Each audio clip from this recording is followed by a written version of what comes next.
There's a common myth, especially in America, that's popular among some people who've done well in whatever business they're in, and well, they're proud of that. And by the way, when I use the word myth, I do not mean it's a made up story. Just the opposite, really. I mean myth in the same way we talk about a myth in the Bible.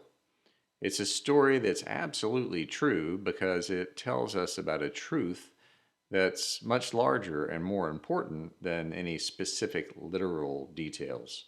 The details are only details, it's what they point to that matters. Myths are what we believe about ourselves and human nature and the way the human world works. They're the stories we tell to make sense of things. You hear this particular myth a lot in places out west, but it's really everywhere. It's that a successful businessman or woman has pulled themselves up by their own bootstraps. They are self made. It's often the story of a poor young person, and if you throw in that they're an immigrant, that makes it even better, who on their own and with the odds stacked against them is scrappy and works hard and saves and is smart, and slowly but surely they build their career and they become a huge success. It's about the power of the individual, the potential of a visionary, the value of hard work and persistence. It's about doing it all on your own, the American dream. Back over 100 years ago, a perfect bootstrap story would have been that of Andrew Carnegie, born in Scotland who came to America dirt poor and eventually created U.S. Steel. His philanthropies are still giving away more money than they know what to do with. Today, we might think about someone like Indra Nooyi. She was born into poverty in India, and she became the CEO of PepsiCo and one of the most influential business executives in the world. Her story is pretty amazing. Bootstraps people are entrepreneurial. They don't magically strike it rich or inherit their wealth. They do it through sheer guts and determination. And we absolutely love that kind of story because it says so many positive things about the promise and the potential of our country. That anyone with enough grit and gumption, they can make it here. We just admire people like that wherever they happen to live. Folks who fit that mythology appear on magazine covers and talk shows. A few of them build rocket ships and buy social media companies. They even become their own brand. So the bootstrap story is a myth that seems to be obviously true for many people. But I've learned that one important thing is often left out of the bootstraps myth. It's a detail that really matters and that ought to be included in their story, and that is the fact that in order to pull yourself up by your own bootstraps, you first need to have a pair of boots, boots with straps on them. Now, just what a pair of boots looks like can differ a lot from one person to the next, but every time, every example I've ever heard of, those boots always come in the form of another person or even a community of people. So, if you dig down deep enough into any success story, whether we're talking about material success or success in the form of being a person who lives a life of wholeness and peace and joy, you will eventually uncover someone else who believed in that successful person long before they were ever successful.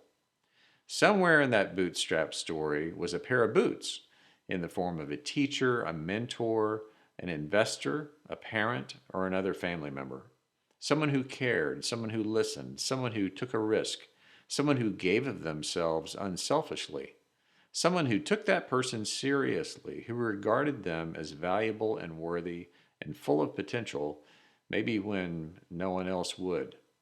Someone who treated that future successful person the way that they would want to be treated.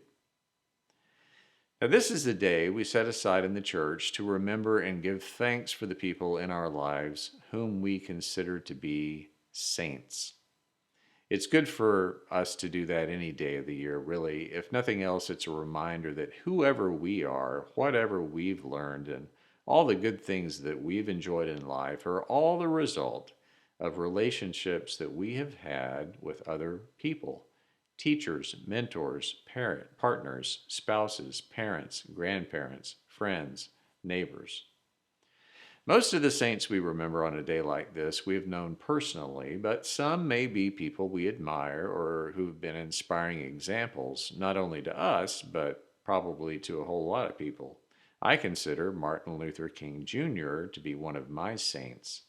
So is Fred Rogers, Mr. Rogers. I absolutely love that guy, and not only what he taught, but how he lived his life.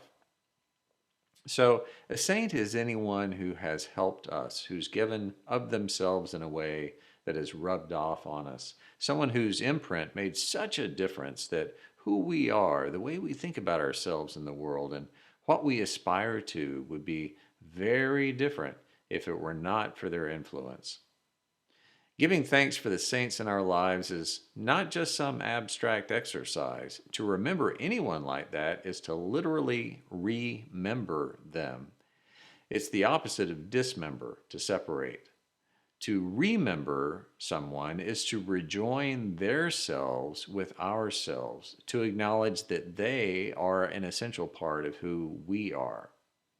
And again, a hallmark of any saint, any pair of boots we wear that guides our steps, is affirming that that relationship between ourselves and them has been one where they treated us, and probably a whole lot of people, how they would want to be treated.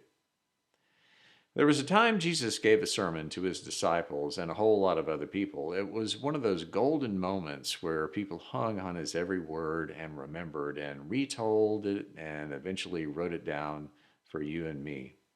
It was one of the many times Jesus turned conventional wisdom upside down. Conventional wisdom, both in his time, 2,000 years ago, and in our very own time. For instance, he says that people who are blessed include the poor, the hungry, the grieving, the hated, and the outcasts. On the other hand, for people who are wealthy, who are successful by material standards, who have plenty to eat, who have fame and high standing in society, Jesus says, "Woe to you." So we should pay attention to the words Jesus is using, blessed and woe. They sound like polar opposites, but that's not really accurate. Blessed or blessed has become a churchy kind of thing to say. We usually say we're blessed when we mean we have earned something as a surprise gift. We didn't work for it or deserve it, but we got it anyway, and we're very grateful. I'll often say I'm blessed to have all kinds of things that are pure gifts, like the relationships I have.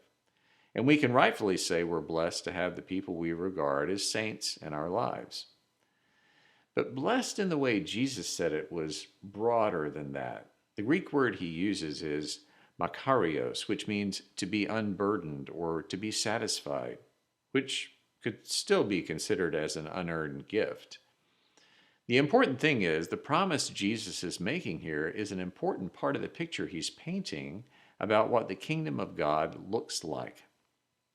Not kingdom of God in the sense of an afterlife heaven, which is often how we think about the kingdom of God.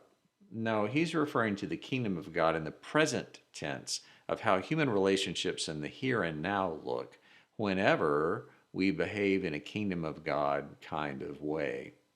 He's saying that when we give ourselves away in loving service to others, when we take a risk for the sake of others, when we teach others, when we feed others, when we clothe others, when we encourage others, when we comfort others, when we believe in others, when we are boots with straps for others, then they are blessed. They are unburdened to live a life that is fulfilled. And in that reality that we've made happen by our actions, the kingdom of God is made real right here and right now.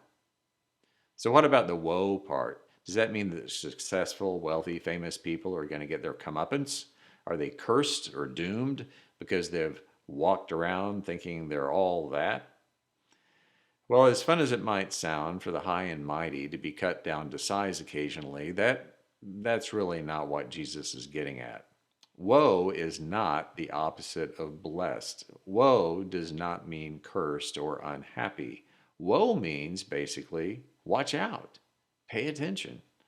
It's really very close to the meaning we have today when we see something truly remarkable, like a viral video of a dog driving a car, and we say, "Whoa, So when Jesus says, "Woe to you who are wealthy, well fed, and comfortable," he means you materially successful people are in for a big surprise. Because in the kingdom of God, you're not left off the guest list by any means, but you'll be sharing your place at the welcome table with people you never expected. In other words, the playing field of life, where the conventional wisdom is that for there to be winners, then you also must have losers, that dynamic is not how God sees things or how God operates. Jesus is saying if you believe in that kind of an economy of human relationships, if you believe that it's just the natural way of the world for there to be wealthy people and poor people, if you believe that for some people to have enough food, then others have to go hungry. If you believe that for me to have rights and privileges, then others cannot have those things, or the modern version of that is that if we give those people some rights, then that threatens my rights somehow.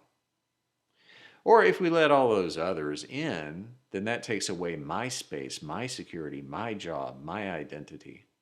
Jesus is saying that if you have that mindset of scarcity and fear, and that there's only so much to go around, then get ready to say, whoa, because your mind's going to be blown whenever you see the kingdom of God at work. When you see people doing the work of the kingdom of God, they're giving of themselves sacrificially. They don't have a mindset of scarcity, but a mindset of plenty. Plenty to go around, plenty of love. They're not seeing others through a lens of scarcity. They're seeing the promise and the potential and the value and the dignity in others. So they are teaching, helping, serving, encouraging, and mentoring. They are boots with straps. And whoa, they are making a real difference in the stories of the people they serve. They are treating others the way they want and need to be treated. And the biggest surprise, the greatest whoa moment of all, is how simple it is to do that. It's not rocket science to make the kingdom of God a reality in the here and now, but the people who do it are blessed. The people who live kingdom of God lives are saints, here and now, and in all the days to come. When their lives are remembered, and when our lives are remembered as people who live fully into the kingdom of God.